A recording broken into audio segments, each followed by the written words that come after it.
Welcome back to Construction Executives Live. I'm your host, Jeremy Owens, owner and founder of Three Generations Improvements and U.S. Construction Zone out in sunny Northern California. We got another great show for you today. I want to jump into it, but before we do that, I want to talk about our sponsors. We have two of them today. Build12.com, automate your construction business into a revenue generating machine with the Build 12 system. Visit build12.com, get a free demo, talk to Les.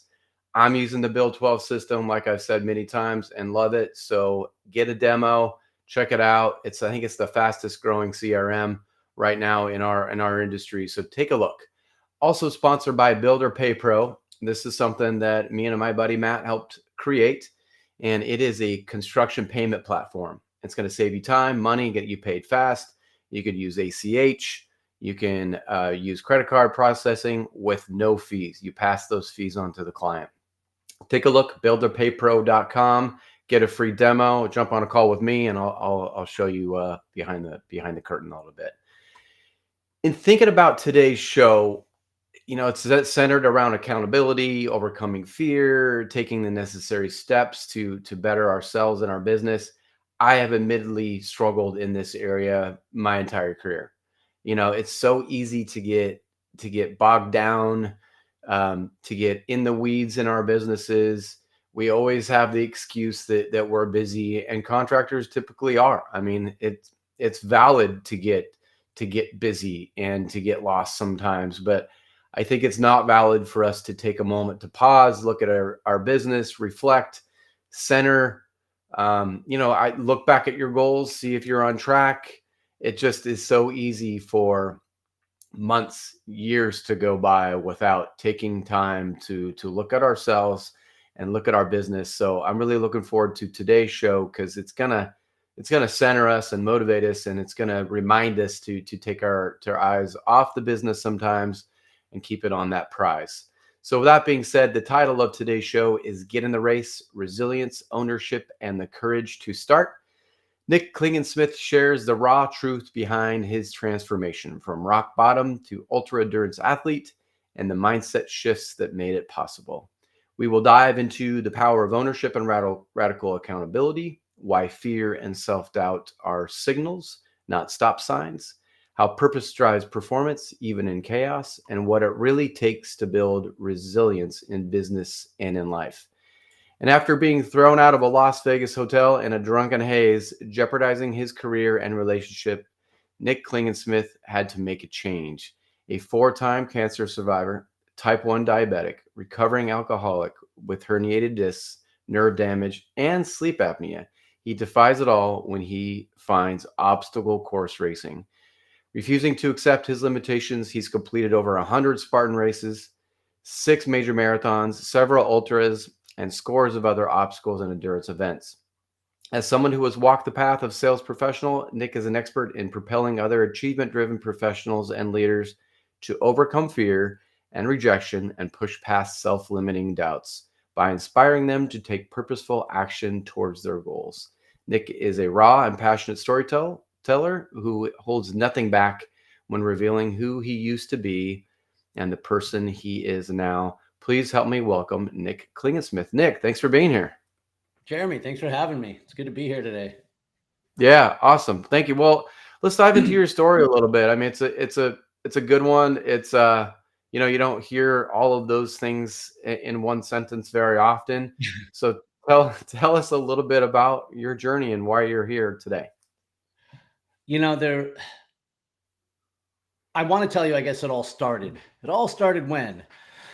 But Right. the first critical moment was I was first diagnosed with cancer in 2005. And whereas prior to that time, I certainly had a lot of life experience, we'll say. But from the period of 2005 until 2016, I was diagnosed with cancer 4 times. I was diagnosed as a type 1 diabetic. I was diagnosed with sleep apnea. I tore my shoulder playing competitive beach volleyball, had to have surgery, and as a result of which, have permanent nerve damage. Had hip surgery. I was in multiple car accidents. I have 7 herniated discs with nerve damage as a result from that as well. And over time, the totality of all these things that continued to happen to me, the overwhelming, consistent ass kicking that life continued to Yeah. deliver, it helped me to create this mindset that defended me and protected me. And that mindset was that of a victim. I was Mm, petty and resentful and angry and fearful, and I was a victim. And as I cultivated that victim mindset, I dove deep into a bottle. And I spent several years as a highly functional, and I mean highly, my career flourished during this time, but as a highly functional alcoholic. And a number of things began to happen over time that allowed me to start making changes to my life. In 2014, I got sober. But it was the most critical thing that happened to me was in 2016 when I had just decisively beaten cancer for the fourth time. And my boss walks into my office about a month after and he says, I want to do a Spartan race and you're going to do it with me. And I looked at him and I'm like, the fuck I am. Like a 8 to 10 mile trail run. Like, that's crazy. I have no intention. No way do I want to be that uncomfortable. But I had right. gone home that night and I really had this, like, I was physically on the couch, but realized how I was metaphorically on the couch too, how I honestly had everything going for me at this point. I was sober. I was a VP of sales. I had 100 people working for me. We were crushing goals. I was dating an amazing woman that's now my wife. I was managing my diabetes. And I had all these things going for me. And I realized in that moment that I was just stuck. And so I said yes to the race, one time. And that was a little over 8 years ago. And in that time, I've completed 115 Spartan races, 6 major marathons, including Boston, Chicago, New York, and Berlin, several ultras. I've written 2 books. The first is Through the Fire, which is the story I told you. And the second is Selling Inspired, which I'm sure we could dive into a little bit later. Yeah. And now I share the messages from my journey and how other people can help overcome what they're going through. Right. Dang, that is a lot to break down. I mean, I'm always fascinated. I mean, you said that pivotal thing about the obstacle races. I'm always fascinated about what sports, as a prior athlete, a coach, and a son that's a junkie too. Not just sports, but competitive racing, all of those things. I'm always fascinated as to what that does to a person in business and in life. So, what do you think it was that got you hooked, right? Because yeah, I'm like you. If someone said that to me right now, I would have the exact same response. No interest in doing that. But by the time we're done with this show, I probably can sign up. But anyways, like, what do you think that was for you to that got you hooked on all the racing? Well, let me tell you what first got me to say yes, and why I was where I was. People can change, but they have to want to change. Mhm. And I did want to change. I wanted something. I was a competitive beach volleyball player for a long time. And between injuries and just my choices when I was an active alcoholic, I really kind of worked my way out of the game. Right. And even though I had lost some weight and I was like feeling all right, I wasn't in shape to play volleyball again. And so I wanted, I used to work out, right? Like once you want to go Right. back to how you were when you were 24. And since you can't, you don't do anything. And that's where I was at, where I had this desire to get active again. I hated feeling the way that I felt, but I just, I didn't have that thing to get started. I wasn't motivated. I Right. don't have the time. Every excuse in the world. I can't run because of my diabetes. Sleep apnea ruins me too much, and work stress and blah blah blah. Wah wah wah. So what I wanted was I just wanted a change. I wanted a catalyst. And I said this race was 9 weeks away. It was 9 weeks from that moment that he walked into my office. And I go, you know what? I could stand on my head for 9 weeks. It was the perfect amount of time. I Right. wasn't trying to change my life. I was just trying to get active again so I could start playing volleyball again. Right. Now, what happened though? There's a couple things that happened. I'm going to skip ahead to the race day. The first part of it is I had created such a comfortable life for myself. The couch was not a metaphor. It was my favorite fucking place. All right. Yeah. It was Yeah. the relaxed place, the safe place, the comfort place. All right. I didn't like to take risks. I didn't like to do things like, I just didn't want to challenge myself. And so I had really created a bubble around myself with all these limiting beliefs about myself that I would, never be able to run because of my diabetes, never be able to adventure because of sleep apnea, that I'd always be held back because of addiction. But when I did my first race, all of a sudden, I'm out there in the woods. I'm like 36 years old, 35, I don't know, 37. I'm 30. I'm somewhere in my high 30s. And I'm running through the woods and I'm tackling obstacles. And I'm out there and I'm just like a little kid. No inhibition, no fear, no doubt. It wasn't me against the world. It was just me in the world. And Right. I realized that day when I jumped the fire that I defied everything that I previously believed about myself. I was wrong about all of it. I had all these limiting beliefs, and I realized I was limiting my actions and limiting my life simply because of the choices that I was making. And I was like, all of a sudden, I had all this blank space in front of me, and I wanted more. And so that's where it began to help. You find out that you have a superpower and you want to explore it. And so Right. all these things happened incrementally because I still didn't say I'm going to do hundreds of races, become a motivational speaker, change my life, change others' life. I wanted to do some more races. And so when you start adopting an endurance lifestyle, if you want to do it well, you start making other decisions. So I wake up early consistently to work out before work. In order to do that, I started going to bed at a regular time for the first time in my entire life, having a regular sleep cycle. Right. I wanted to feel better, so I started eating better. I wanted to recover faster. So I started learning about stretching and yoga, and I wanted to become mentally tougher. So I started meditating. I was literally improving in mind, body, and spirit in all aspects of my life. So racing became this thing that I do, but the lifestyle was about personal and self-improvement in all those different areas. Dang, that's great. That's so true. Oh, I love that. I mean, so all the obstacles that you had lined up in front of you, would you change any of them? I mean, it's kind of a tough question. I know that a lot of people. I know what you're gonna say, but like, would you change any of them, or did you need all of those obstacles to be where you're at now? I'm going to give you two answers actually, because one of them is, somebody actually asked me a while back that if I thought that I would be a better athlete if I wasn't a type 1 diabetic.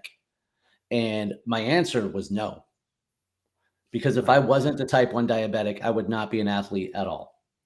So I am who I am, and I wouldn't change almost any of it. I'd get rid of sleep apnea. Oh, yeah, yeah. I don't think that, Yeah, that's helping you. Yeah. I don't think that's something that has, well, I say that now, but let me tell you something. I've had it for at least 20 years now, and I still struggle. And I've been struggling with, like, as you get older, I mean, just everything, sleep gets harder and harder to begin with. Right. But when you have a CPAP mask, and there's a lot of things that can disrupt your sleep, and a lot of it is the subtle little leaks that happen when you move on a pillow Uh, or something. And so I actually started studying uh, the data from the machine with Chat GPT, as there you well as go. the data from my Garmin, which tells me about movement and stuff. So I've actually been Right. I was gonna improving my say. sleep through this. Yeah. Um, so I tell you right now that I would get rid of sleep apnea because it doesn't create any benefit for me or anyone else. It just literally is trying to kill me. And it's that thing. However, what if I'm able to make a right now I'm still in the experiment to learn a little bit phase, but what if I am able to dramatically improve this and Right. somehow, and then I have something I can share with others. So maybe it is something I need and I just haven't learned it yet. Yeah. I mean, Right that's a now it's great answer. rough. Yeah. Yeah, that's great. So what were the biggest mindset shifts in your transformation? Can you walk us through the key moments, where everything kind of changed for you? I mean, the first one I told you was when I came through the fire that day, because it was like a spring morning. I mean, it was just so refreshing to all of a Mhm. sudden, like, have nothing holding you back.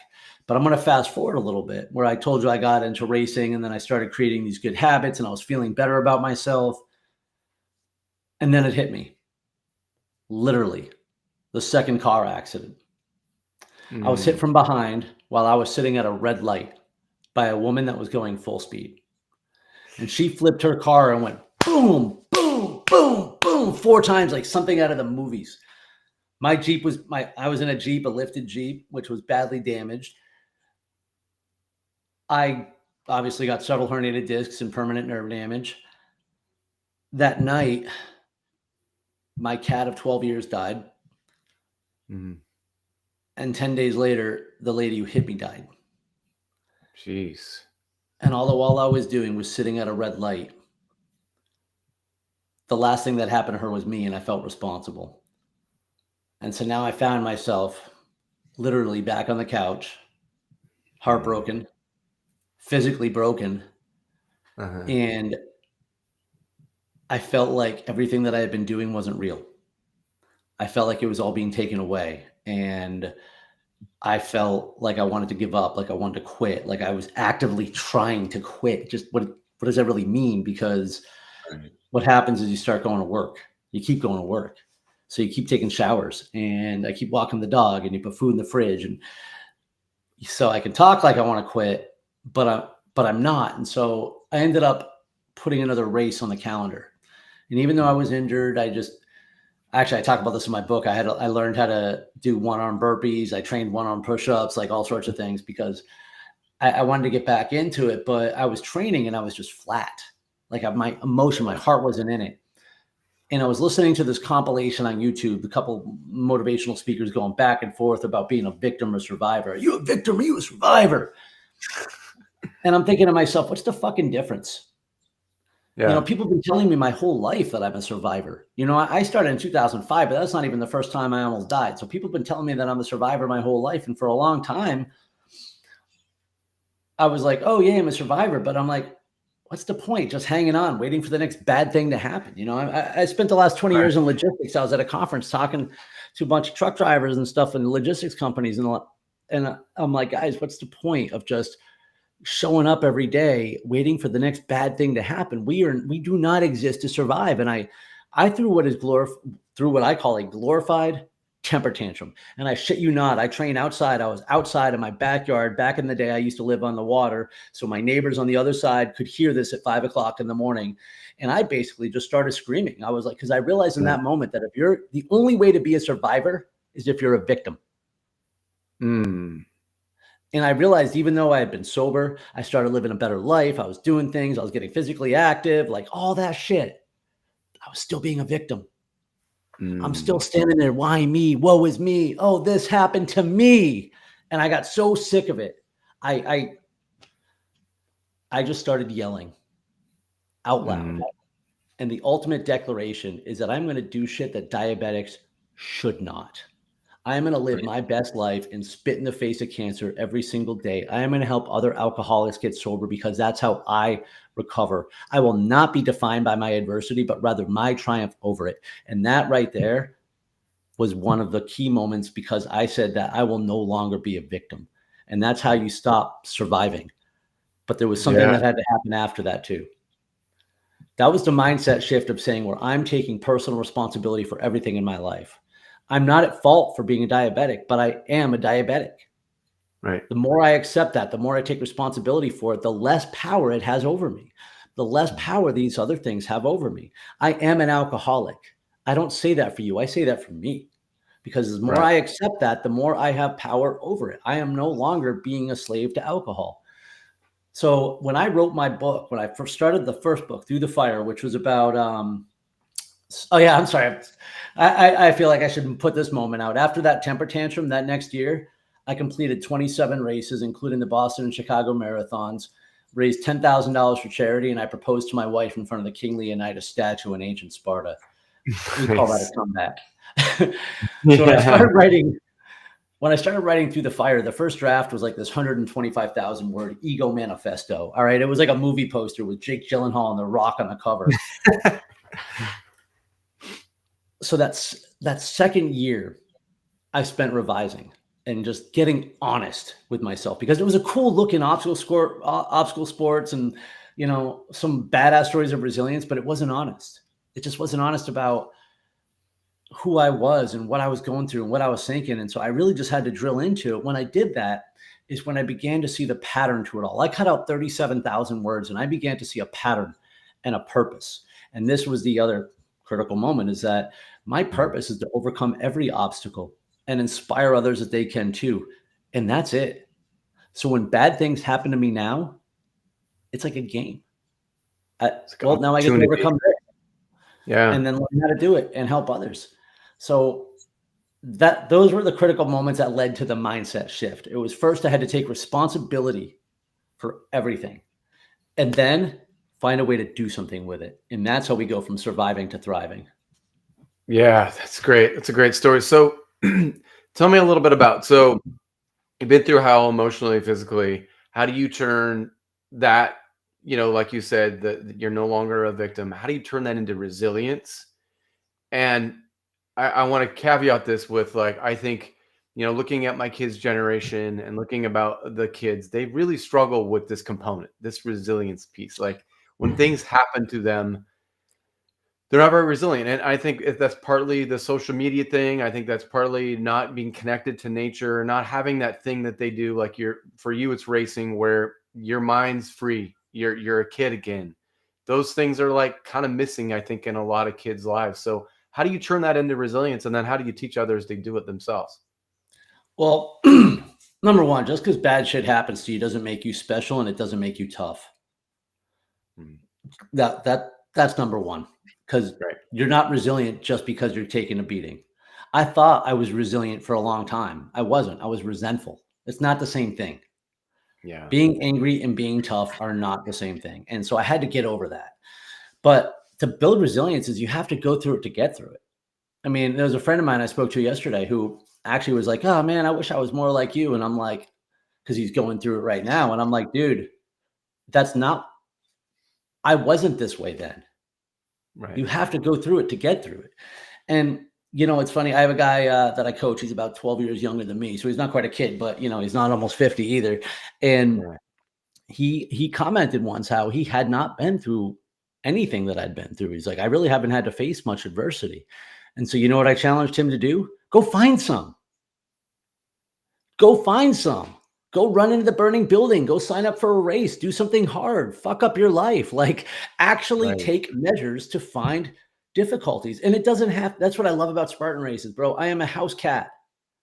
You know what I did when I ran the race on Saturday? I ran another one. All right. And then you know what I did? I went home and I showered. And I spent the majority of the day on the couch with the dogs watching Ted Lasso. Like, all right, I'm not out there living on the land. That's how I continuously push and challenge myself. I'm doing the Ironman in Belgrade. I have sworn forever that I would never do an Ironman. I had no interest in doing it. And part of the reason was, like a lot of people, the swim. Even though I Mm, can swim, I was kind of petrified of the swim. It doesn't make a lot of sense. So I have to do it. I right. have to do it because the mentally tough part. So, I like driving down to the Gulf and going swimming at 7 o'clock in the morning, like, and just forcing myself to be the only person out there because it's scary. Yeah. Yeah. Yeah. It's a little scary. Nice. I'm afraid of I'm afraid of snakes. It's why I like running through swamps on weekends and races. I'm afraid of heights. It's why I get up on those obstacles. And so a lot of it is just go find the adversity. And it doesn't have to be the craziest thing either. Do a 30-second cold shower. Like, Yeah. skip a meal, or just do something. Get up earlier. Don't change your life, just get up earlier tomorrow. Just do something a little bit each time to make yourself more uncomfortable, because the more that you are able to take, the more that you can take. You build resilience every time, but like anything else, you have to use it. It's just like your biceps don't get bigger when you're not lifting weights with your biceps. Resilience works the same way. Right. Right. And I Yeah. I mean, 100% agree with kids today that yeah. they're going to find out the real hard way. And I will tell you that the few that rise Mhm. will rise a lot. Right. Right. Yeah. That is such an interesting thing. Like, I have a couple friends that, we listened to a TED talk. It was in Folsom, and she talked about doing one hard thing every year, and like a really hard thing, like what you're talking about, is like find that thing that makes you uncomfortable, and then sign up for it, right? And then just see what happens to your life. And it's like I totally subscribe to that, and I think it's hard for a lot of people to A, find that thing, or B, want to face their fear, right? It's like, oh, okay, I'm afraid of public speaking. Let's go, do Toastmasters. Like that sounds like a nightmare, So it's like, but that's what you're basically advising people to do, right? I mean, it's not fear chasing. Oh, I'm sorry, I just whacked that knee with the tendonitis. It's not necessarily fear chasing. Like, I'm not going to go handle a snake, Right. but it's about finding things that are more important than your fears so that you do the thing anyway. Like Mm, that's why I don't allow my fear of heights to prevent me from getting on an airplane or to right. prevent me from getting into an obstacle course race or going on a roller coaster or doing something fun. I don't remember who it was. It might have been a TED talk. I don't remember honestly. It might have been a TED talk. It might have been just somebody's YouTube video or a book, but there was somebody and they were talking about building this resilience and he would give them the most asinine things to go do. Like go up to your neighbor's house and ask them to borrow some toilet paper. Or go up to a stranger's house and just simply ask, hey, can I come inside and have a cup of coffee? Like go up to a complete stranger and ask them questions about themselves, or like ask people for favors or ask someone for a ride. Like do these things that can make you completely beside yourself Right. uncomfortable. Because once you realize this, and now I'm going to go back to when we were kids, okay? Because our fears are liars. And we have been proving that since we were 4 years old. And I can prove it to you right now because you found no monsters under the bed or hiding in the closet. Hmm. Every time we look under the covers, we see that there's nothing there. Right. So, I mean, yeah, a lot of that we have to. And, it's funny. I spoke in the logistics industry the other night, but I think this being in another industry that is so impacted by the economy and things like that, every day you stand tall during a chaotic crisis shit show of a market cycle, you're just a little bit more resilient. You're a little Hmm. stronger and you're a little more prepared for the next crisis. Sometimes all you have to do is not lose your shit and you win Right. today because Right. there's always going to be a next crisis. There's always going to be the next thing. We're never going to reach the top and just go, oh, cool. Everything's easy now. Right. Right. I'm kind of going back to like what your friend said or your mentor or whoever you were talking about, where they were saying, "I wish I was you," because of what you've gone through and the resilience you've created. But I always kind of go back to everyone's hardest thing is their hardest thing, right? It's not their fault. It's all a Just like frame it's of not your reference. exactly, it's not your fault that you got rear-ended. It's like we don't our life is our life. Things are going to come at us sometimes. Someone lives a charmed life and they're 60 years old and everyone's still alive and there's been no issues. But it's coming, right? It's coming for you. And it's like, so it's difficult, I think, for a lot of, especially Americans that live suburbia, high middle class. Your parents kind of gave you everything. You went to college, you never paid for anything. Like everything is just steamrolled out of your way, and then you enter adulthood for the first time, and then things start to happen. And I feel bad for those people because it's like they haven't had any training for this, and life's gonna come for all of us, right? So it's hard to kind of coach that sometimes, right? I mean, it's 100%. It's all a frame of reference. If somebody's never had any adversity in their life and they stub their toe, that's the worst thing that ever happened to them. It doesn't make it any less real. Right, And that's something I do talk about because comparison syndrome is just dangerous across the board. right, I hate it when people are like, oh, I haven't been anything like you've been through. I'm like, shut up, dude. I don't want your mhm, life.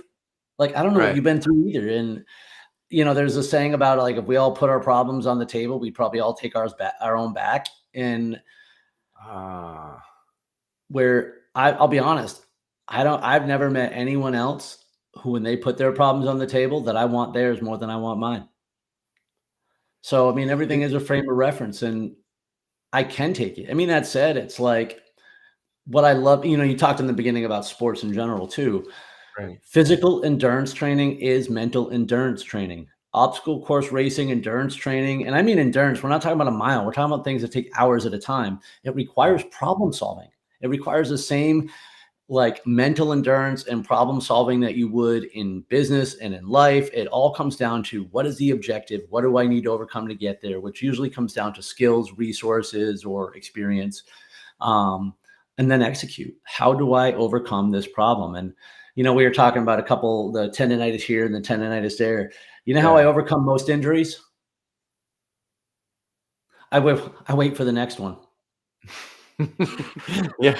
The pain response goes to a different spot, right? That's kind of it. I mean, at some point, I will ignore my daily rehab on these two things and I'll begin work on something else. And it won't even really because the first one's better. It's just the next crisis, the next problem, the next thing comes along. And it is hard because it's if you sit in a no limit hold'em poker tournament for a long time, if you're a tight player like me, you could sit there for hours and do nothing but fold.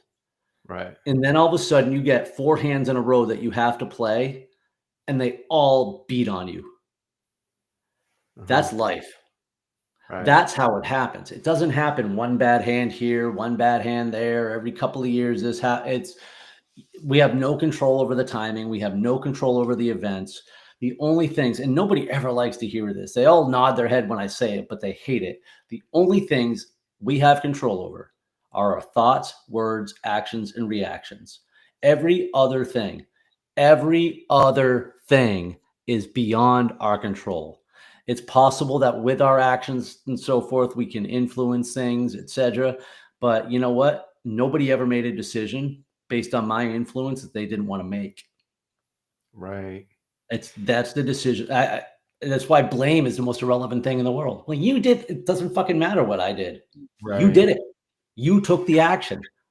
Yeah, the one comment about reaction too is seems like such a microcosm of our life right now, and I think social media has a big thing to do with it, right? Is like your reaction to whatever. It could be political, it could be what someone said. Like, why are we spending so much time worrying about random people that we don't know and then reacting to them constantly?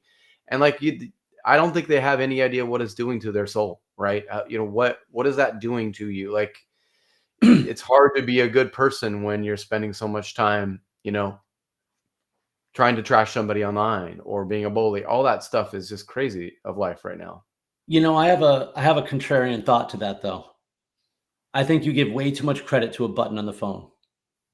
Social Mhm. media is not a problem. People are the Right. problem. And you know Right. what? If social media didn't exist, those people are going to do the same shit.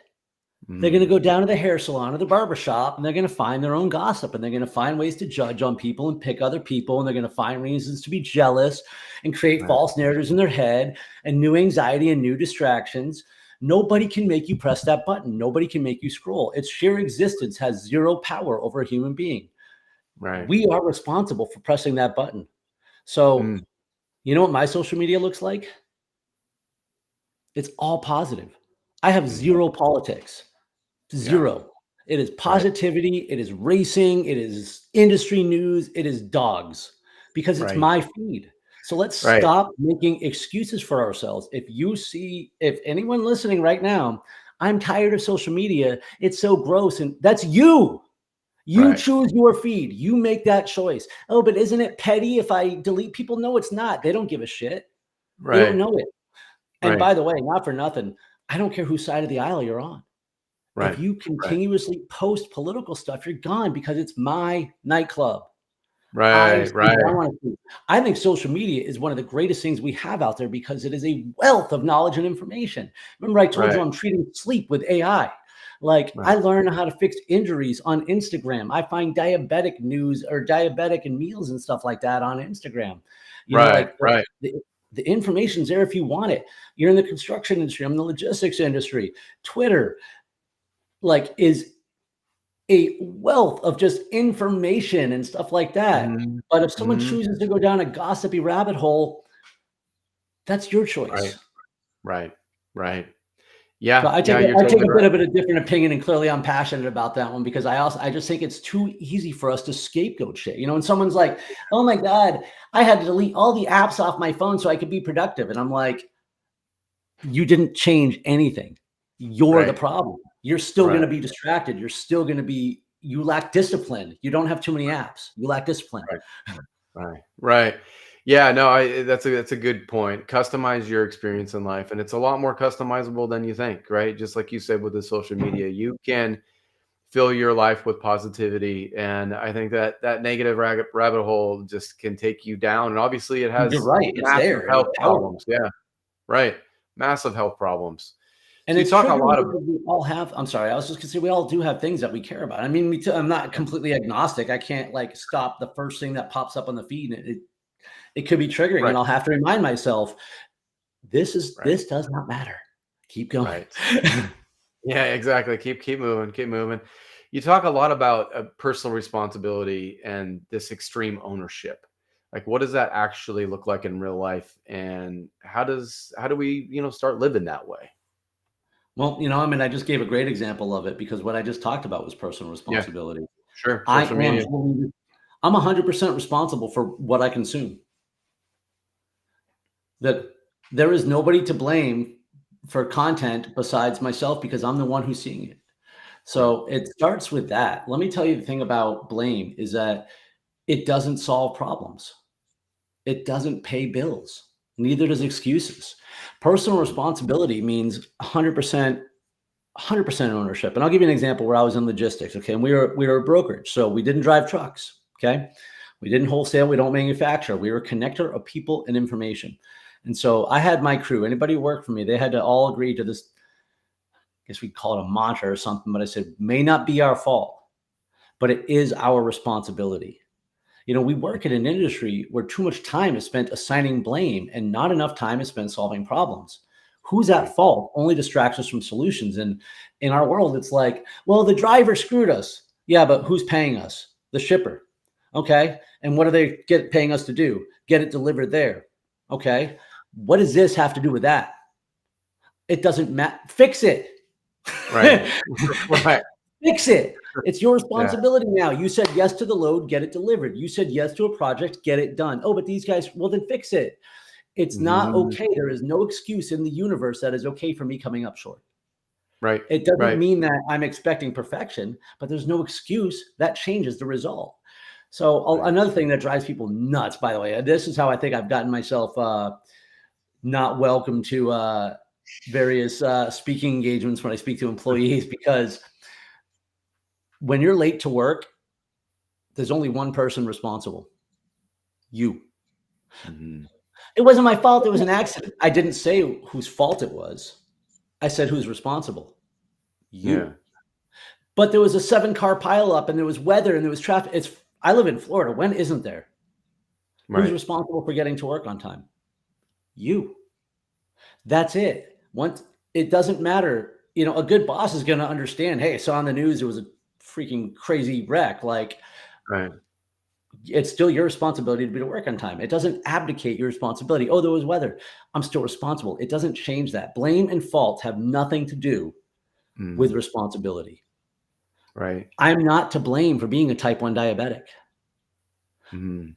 And if I was focused on that, oh, it's unfair. It's not my fault. I wouldn't do anything with my life. Yeah. Instead, I take Right. responsibility for it and I can be an ultra endurance athlete.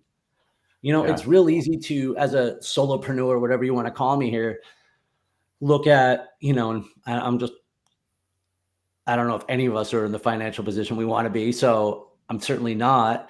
And it's real easy for me to want to make excuses for that. Well, this happened back then and this happened and that should have done blah, Mhm. blah, blah. Well, what does that change? Right. I'm responsible for paying the bills. What happens when I call Wells Fargo on Monday and say, hey, or well, I can pay it on Monday, but what happens if I call Wells Fargo and say, hey, listen, I can't pay you this month, but you see what happened was they're gonna Yeah. come Yeah. take they're gonna come take your house. It doesn't matter. And so, Right. look, at the end of it, right? The reason I'm being so hard and black and white about it is because it is a mindset. It's a mindset of accepting and owning responsibility. It doesn't mean that shit doesn't happen. It Right. doesn't mean that people aren't willing to accept things or that you should beat yourself. Also, that's the other thing about ownership is you don't have to beat yourself up for it. Right. Own it, fix it. You made a mistake. I own it. I made a mistake. This is where I went wrong, and this is how I'll correct it. Right. Yeah. That's simple. Yeah. I mean, I wanted to get into this a little bit. You talked about self doubt, that are not signals, or they're signals but not stop signs. So, like, how do you kind of talk to people about that? I mean, it's such a huge concept, but it's so true, right? Right before So I spoke at the Broker Carrier Summit in Indianapolis about a week or so ago. And this guy asked me later, he's like, how long did it take you to get so comfortable on stage? Mm. You know what I told him? Still I'll not? let you know. I'll let you know when I get there. Exactly. So Right. right before, now this was a pretty big event for me. Okay. It was an industry conference. So it was it wasn't just speaking to one company, it was a real good way to get my message out there. A lot of, CEOs in the room and stuff like that. And so I really wanted to crush it. Right. I didn't want to use my note cards. I want to go from memory. I really wanted to deliver, of course, everybody wants to be the best. And so right before I go out there, I had to remind myself one thing though. Nobody knows what you're supposed to say. So if you get in trouble, bring the fire. And so even though I was full of doubt, I didn't know if my story was good. Again, just because you had bad shit happens to you does not make you special. People will say, oh, you're so inspiring. But after a little while, they forget about you because you're just the guy who got beat up. Like, what are you going to do for them? And so, and if you're in the business of speaking, I need to make sure there's something that people want to buy after the fact. What's the ROI of hearing from Nick, right? Like what? Right. We don't just want the sad story. We want the things we're going to walk away from next. And then, of course, I'm like thinking to myself, a bunch of gruff truck drivers, they're going to give two shits about the stuff I have to say. I'm coming from a sales-minded stuff, and there's an large operational force, right? I had doubt there were 600 attendees. Were any of them going to show up? Right. Or are they going to go hit the bar or network during that set? All the doubt in the world. But I already committed. I was walking out on stage, right? So there's only one thing left to do. Bring the fire, bring my best self, just hit it. And whatever happens, because doubt at that point, there was no room for doubt on that stage. Right. And so sometimes it's about putting yourself into positions where you don't have a choice. Honestly, I talked about the financial situation, right? So going off on my own as a speaker, I don't know, 18 months ago or so, there were so many times during the week, during the months where I'm looking at the bank account and the massive amounts that are going out compared to what's coming in. Right. And, when I was living during last year in the fall, living here in Florida during Hurricane City, back-to-back hurricanes 2 weeks apart, right? My backyard looked like a trailer park. The screens were coming down, and you know how much I know how to fix things? I don't. So what do I do? I say, I don't have time to be afraid of this. I don't have time to doubt this. I'm focused on the things that I can do right now. What are the actions I can take that will get me closer to my goals? I doubt myself 24 hours a day on being a speaker or being successful in the business. Those are two different things. Having a story, being able to deliver it, and being able to make money are two separate things. Even yesterday, I looked at myself. I said, hey, we should put a D-Day about when I go look for a job. And then I was like, shut the fuck. No, we aren't. It's not a conversation we're having. Right. So there's no perfect science to it. The thoughts are always going to creep there. We have these internal governors that are always telling us to not run too fast and to not take those risks. They want us to be safe. It's a daily practice. And a lot of it just is full self-talk. And sometimes you have to have that conversation with yourself 15, 20 times a day. Right. Yeah. Right. Trying to bring it back to the positivity. Yeah, for sure. I kind of talked about it in the open and sometimes I'm getting in this place where I feel stuck in the grind. Right. And we're not unlike most industries where we just get busy and we get distracted and we get in the weeds. And if you're an owner of multiple businesses like me, you just the inbox doesn't stop. You get your inbox done and then your pile is the same, if not bigger. And you're just kind of like, I guess we'll figure it out tomorrow. But there's this feeling of being stuck where we're at. So how do you speak to people you're coaching to get them unstuck and get them to, again, focus back on the real goals, the big things, the things in the future, as opposed to just a couple different ways we can go with this, and it depends on where they're at. But for starters, what's your why? A lot of the reason people get stuck, right, is exactly where I was in 2016 on the couch. I was stuck because I was winning. I was on top of the freaking world. We think that we climb, we hit the peak, and that's it. But that's not how it really is. We hit the peak and we go, shit, there's more over there. And hey, let's enjoy the flat part Right. before we climb again. That's fine. So a lot of us get stuck because we go, I don't want to climb anymore. And we think that, we get screwed. We talk about kids. We got screwed up as kids because they said, hey, what do you want to be when you grow up? And so if you didn't become that, you're a Mhm. failure. And if you became that, now what? Oh, I guess I'm a failure. So the question that we should have been asked is, who do you want to be? Who do you want to become? I'm 46 years Right. old and I just might be ready to accept the fact that I am not going to be the starting second baseman for the Boston Red Sox. We have these seasons when we let go of things. So part of it is enjoy your plateau, enjoy your peak, but life is about continuous climbing. And so that comes with reevaluating and setting new goals. I'm doing an Ironman, something I said I would never do. Well, let me rephrase. I'm doing the 70.3 Ironman, the half Ironman. What do you think is next? Do you think there's any possibility, and from just the little Right. we know each other, that I'm not putting Ironman on the calendar sometime in the next year or so? The full Ironman. So and it's Exactly. it's not like it's never good Yeah. enough or I'm some sort of an achievement junkie, right? I'm not going to win these things, but every time I go after something new, I get new skills, new experiences, new things that I get to add and put in and put into my life. So number one, for those people that are stuck, they need to reevaluate their why. And I'll tell you something, when I coach people, what will really drive people nuts, especially a single parent. And I'm like, what's your why? They take out pictures of their kids. And then I say, stop lying to me. If that was still true, you wouldn't be on the phone with me. And they get mad for a second because, they don't want to admit to themselves that the kids aren't the most important thing in the world to them anymore. But that's not really what it is. The kids are 7 and 8 now. They your relationship has evolved a little bit. They need you, maybe not the same. Like in your vision of and I'm just making shit up Right. from a couple conversations. Your vision of what parenthood looked like has now changed because they've gotten older. So the vision, the why, the goal, it's just different.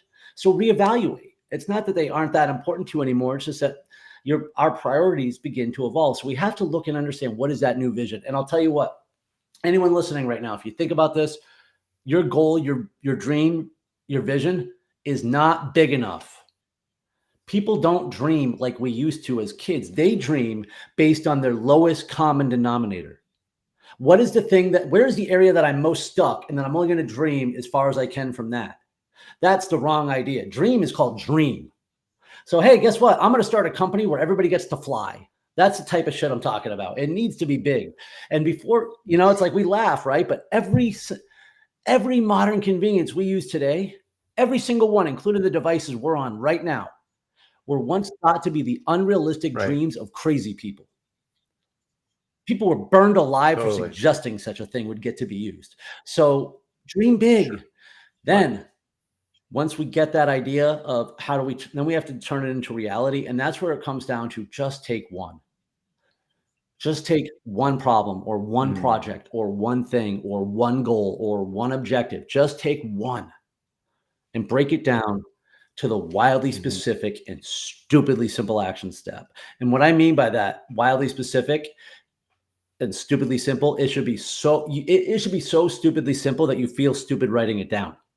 Mhm. All right. And a lot of the times it comes down to these three things: schedule it, Google it, or do it right now. And when I just recently created the audiobook for my book, Selling Inspired. 'Kay. And I figured, you know what? It's for salespeople. Audiobooks a lot of what we listen to, Sure. but I'm like, how do I do this? Right. And I got all overwhelmed and I'm like, and also I don't expect to make any money off it. So it was really hard to prioritize it. I want to Right. use it more, a lead magnet, help people, whatever. So Right.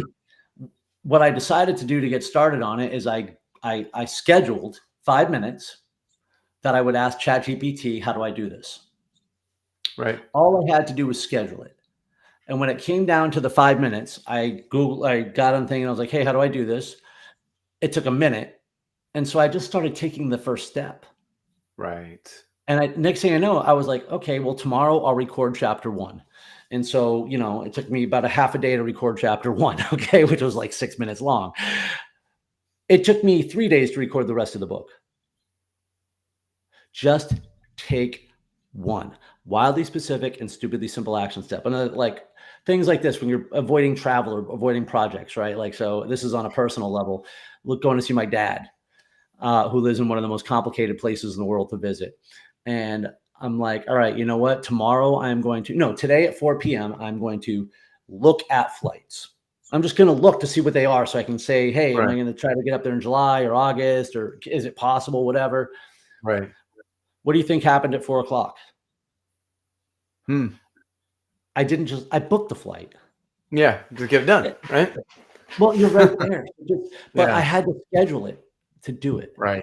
And when I say Right. that Google it, that means if you don't know how to do something, so Google it, AI it, whatever. But like, that's that's no different than breaking any other obstacle down. When I started obstacle course racing, I failed a lot of them. And so you start to learn, how do I overcome this? Oh, I need to get stronger at this, faster at this, more skilled at this. I need more resources from that. So break it down to what we need and keep moving forward. Success isn't a goal. Right. It's If it is, it's a stupid one, because you need to define it and then you need to set another one. Right, right. Yeah, it kind of reminds me. I read that book, Atomic Habits, so it was like very much like that. You got to just start with something really small until you make it a habit, and then go to the next one, and then go to the next one.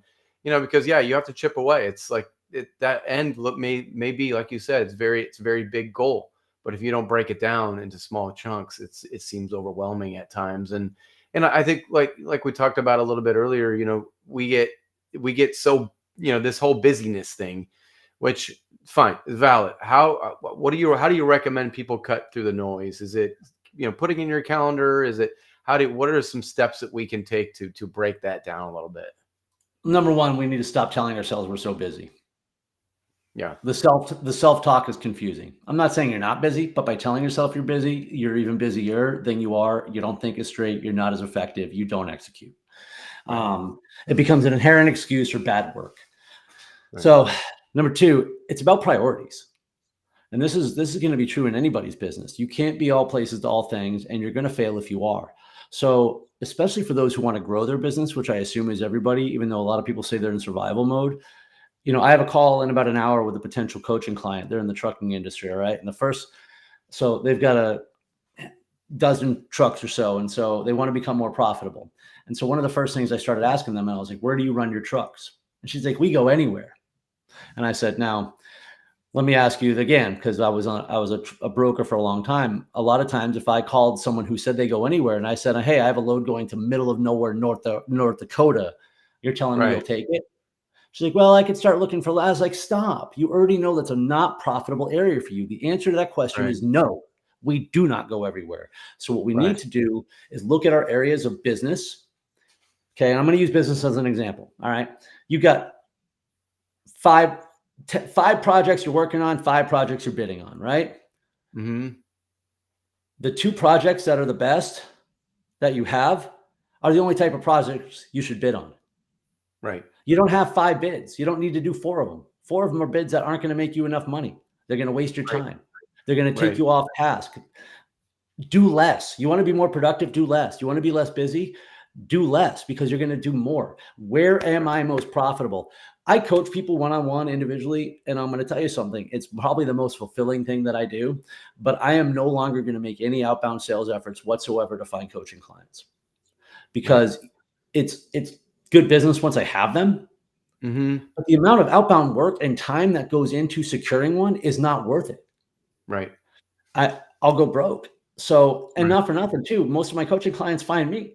So Right. it's also hard because, I'm looking at keeping the lights on, like a lot of people are, right? Sure. Keeping the lights on for me is coaching business.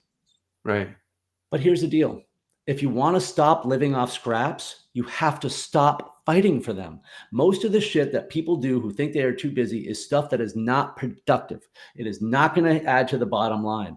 We have to be Right. willing to sacrifice. Even when I was in transportation years ago, I almost got in like a knockdown drag out with my boss because I wanted to fire, and I mean fire, the bottom 20% of our accounts. Right. It was going to cost us about $112,000 a year. You know how many good accounts it would have taken to replace that? 12. 1. Yeah. Not even like big 12 okay Yeah. medium accounts to replace Right. like 300 whatever. So Right. that's number one, is let's stop trying to be all things to all people. You're good at something, do what you're good at. Be okay with an empty seat.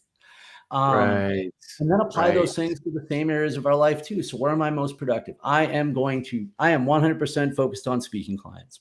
I'm not even Yeah. focused on my corporate coaching. People will find me if they want me. I'm looking for speaking. And so all things unrelated to that, even now, which sucks because I spent so much time focusing on brand awareness and really just genuine networking too, which I think is how we connected in the first place, just Yeah, genuinely definitely. getting to know Networking. people. Yeah. Yeah. And I want to continue to do networking, but it also has to be, it can't be top level priority for me. I have to Right. make uncomfortable decisions. We always graduate or gravitate towards what's comfortable, especially you own stuff. I'm not saying especially, but someone like you owns several businesses, right? It's going to be so easy for you to one day be like, I'm neglecting this over here Mhm. because I'm comfortable doing this work right here. Yeah. Yeah. Right. And then, so that's where, when we want to get out of that cycle, off the treadmill, as I like to call it, Right. big goals, have big impact, focus on things, make uncomfortable decisions, say no a lot. I guarantee you, Right. if you fire 20% of the people and things and activity, all things, if you cut out 20% of everything in your life, you're not going to miss it. Right. Yeah. Yeah, we talk about it a lot in construction is learning to say no to a client that you know is not going to be, it's going to be stressful. It's like it's one of the most powerful things you could do and you feel great. I remember like going to this customer's house and it was great. He looks and he says, "You're a half hour late." I looked down at my clipboard and I said, "I added 2 and I sent you an email reminder." And he's like, "Well, come on, it's not a good start." And I said, "I'm going to hold on right there. We're not a good fit." And he's like, "What?" I'm like, it's not a good fit if we're already starting from a place of you saying it's not a good start for me." And I said, "Good luck." I turned around, walked away, and I left that appointment like I sold this bitch. I was like, "Yeah," but like those are the types of things you say no to, like you said, and it'll just make your life so much easier. Just focus on the profitable people, the people that you know you can make happy, right? Focus on that. I'll tell you, man, I was loved and hated as a sales leader because I would not let you sell certain business. Hmm. I wouldn't let you do it. And, I'd get some new rep and they'd go crying, "I'd be hitting goal if Nick would let me sell this thing." Like, no, you wouldn't be. You would have been fired already because it's going to be a waste of your time. We're not good at that. Like, all Right. you're going to do is you're going to get an unhappy customer from start to finish and you'll never get another load from them. So Totally. I get it. Like, it's so hard, especially now. I understood numbers and things that are important, but when you're a W-2, as much ownership as you take of a company, it's still not the same as when you're fighting for your own supper. Right. Because I certainly understood profitability and things like that from a business standpoint. But I reflect back now and I think, you know what? If I was paid the same way as I am now, my activities, I would have prioritized them differently in the past, Right. because a lot of it I was just, because I didn't have to, I was getting paid. Right. So you get that luxury part of like, you get to work on things that aren't as important. So I wasn't as productive as I could have been.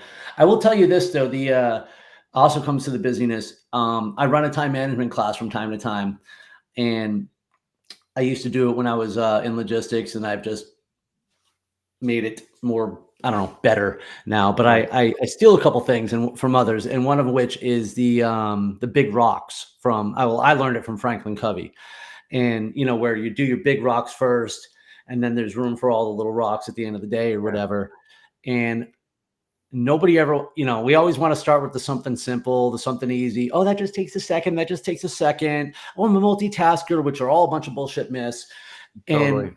when I have, like, for example, with Broker Carrier Summit that I was leading up to and stuff like that, I'm used to putting 20 things on my list every day. I'd put 5. And next thing I know, I'd be done with these big rocks and it'd be 3 o'clock and I'd have an extra hour and a half to do those little things that I didn't think about before my next meeting or something like that. Right. So Right. focusing on what the most wildly important, the biggest, most impactful thing is. And sometimes when, again, back to the idea of just take one, what if you could only do one thing today? Right. Yeah. Do the What? most important one. That's for sure. That's it. Yeah. You do one thing today. Yeah. What's it going to be? Do it. Right. And then you can ask yourself the next question. But I don't even like that next part because, a lot of people hear, just do the first thing and then this, and then they don't want to do any of it. I don't even tell you to do the next thing. Just do the first thing, Yeah. period. Yeah. Right. Right. Yeah. Baby steps. Yeah. So we talked a little bit about your books. I wanted to let everybody know I put the books, the Amazon links in the chat here on LinkedIn if you guys want to take a look at it. But I wanted to talk a little bit before we got to go. The Selling Inspired, a mental endurance guide for enduring sales performance. Tell us a little bit about this book. You said you're going to do the audio. When's the audio come out? All that good stuff. Because I know a lot of us are on the road. So tell us a little bit about that. Well, it is available now on Audible, on Kindle, or download to the free Kindle app, or on paperback on Amazon. And Selling Inspired is not a sales book. It is a book for salespeople. It's a book for entrepreneurs. It's a book for, honest to God, it's a book for anybody who's ever really been feeling stuck. Out of the 26 chapters, only 5 of them are on sales. So it's wildly relatable. And what it is a journey where I start off by actually sharing in my shortcomings as a leader and as an executive, and how I allowed ego to prevent me from being a better boss, and how I allowed the ego into getting me fearful, and to getting me resentful, and to getting me stuck in honestly just draining my own mental endurance. But especially in these days where, number one, sales is different. I mean, 10 years ago, we picked up the phone, people answered it. 20 years ago, we walked into businesses. Now I don't even know how to get a hold of people. I do, but I don't. I've got like 7 different ways that I try things. And a part of that, so with mental endurance, right, we have to be willing to let go of what we knew. Honest to God, 10 years ago, I would have smacked kids for the stuff that I teach people what to do now. I'm like, how dare you send them messages and videos and use this and that, but it's a whole different thing. So adaptability, right?